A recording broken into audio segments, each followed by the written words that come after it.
மனசு நிம்மதியாக இருக்கிறதுக்கு பெரியவங்க நமக்கு நிறைய வழிகள் சொல்லியிருக்காங்க. அதில் ஒரு சில விஷயங்களை நான் இன்றைக்கி உங்ககிட்ட ஷேர் பண்ணுறேன். அதாவது நாம் மட்டும் நல்லா இருந்தால் பத்தாது, மற்றவங்களும் நல்லா இருக்கணும் அப்படிங்கிற ஒரு தாட்.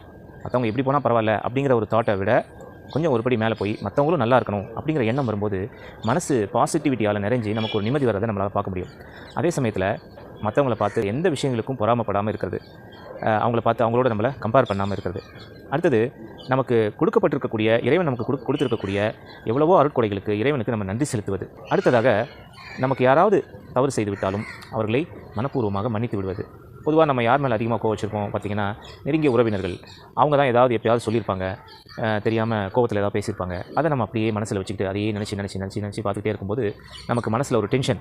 எப்போவுமே அவங்க பேரை கேட்டாலும் சரி, அல்லது அவங்க பேரை மாதிரி வேறு யாராவது கேள்விப்பட்டாலும் சரி, நமக்கு வந்து மனசில் ஒரு டென்ஷன் வரும்.